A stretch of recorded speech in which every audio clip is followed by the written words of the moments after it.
Hi, welcome. I'm Eric Linter with Star Speak for the second half of August. A look at the astrological action, and there's plenty going on. It's always the case. Something's always changing. This is the nature of life and the nature of the stars above.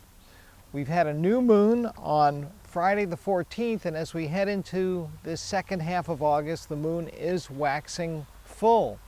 Venus continues to retrograde in Leo, and on Saturday the 16th, the Sun will overtake Venus and the two will form a really amazing conjunction. And in terms of heart awakenings, openings, reconnections with people, and memories from your past, this is a very powerful time. The whole summer, I think, with this Venus retrograde has really sort of occasioned a lot of awareness about how love shapes us, forms us, and the role that important people in our lives really play and contribute.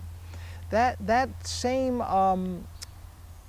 Saturday, Mercury will be forming a trine with Pluto, and again, this fosters a kind of awareness as well as potential for self-knowledge and introspection that's quite fabulous. So, let your loved ones know what you're feeling, be aware of those feelings, and contemplate what it is you give and receive, because I'm a big believer in what goes around comes around, and what we put into the world we get back. It's all kind of one big mirror. There are a few quiet days, and then in the middle of the week on the 19th, a Wednesday, the classic hump day, Venus forms a trine with Uranus, the planet of surprises. And again, Venus is still retrograde, and on many occasions this type of alignment will represent a love at first sight experience. It's still possible. It's a really good kind of energy for just hanging out with friends, business meetings, planning meetings. Think of this Wednesday as a time to consider the future and cultivating those relationships that can help make your dreams come closer to being realized. There's a big shift on Friday the 21st. The Sun, now in very late Leo, forms a square with Saturn. Saturn's finishing up the 2.5-year visit to Scorpio, and so endings are likely to really be apparent on this Friday. If there's a commitment, a job, a relationship that really just isn't working for you, this is one of the classic reality check astrological signature aspects for recognizing when something really is worn out or done, and you've learned your karmic lesson and it's time to move on to something new. If you resist and are unwilling to move on, then the 22nd, Saturday, may be a difficult day. This is the first quarter moon. Again, the moon now waxing full. Quarter moons tend to create a certain amount of inner unrest, and if there's a divide between what we're consciously aware of and what the subconscious is pulling us towards, then that stress is magnified. So here again, something to be aware of and alert to. On the 23rd, Sunday, the Sun enters Virgo, a mutable sign signaling that fall is on its way and summer will soon be winding down. And then we have this really uplifting conjunction of the Sun with Jupiter on Wednesday the 26th.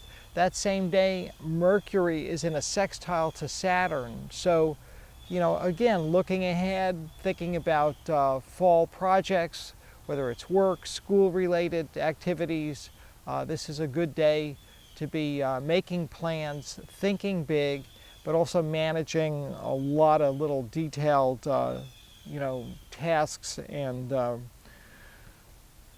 time-sensitive arrangements, whether it's a travel itinerary or a planning session, or just how to better make use of your time. The full moon will occur in Pisces on Saturday, the 29th.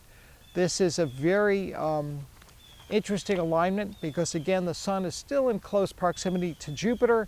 The moon will be conjoined with Neptune, the planet of dreams and fantasy.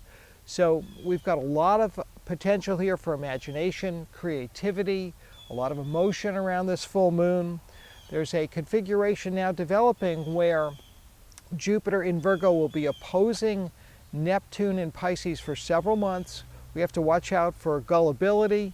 As Saturn moves back into Sag next month, it'll form a T-square and raises greater risks of going off in the wrong direction or trusting the wrong people or believing information that just isn't correct. So you've got to double check your sources. Don't believe everything you read or hear on television, and do your best to minimize the risks you take. We conclude the month of August with another interesting alignment, the Sun's opposition to Neptune. And again, this fuels a certain amount of fantasy and an interest in things metaphysical. A very spiritual energy comes from Neptune, the sense that we are something greater than our physical bodies or our minds. Really the recognition that we are all interconnected, that we are all one. And might want to give some thought to that in your meditating, in your prayers, as you go off to sleep that Monday night. Well, thank you for joining me and hearing what I have to say about these August influences. If you want to contact me for a reading, you can shoot me an email at stars@ericlinter.com. I have daily forecasts available online at spiritofchange.org. Remember, keep looking up.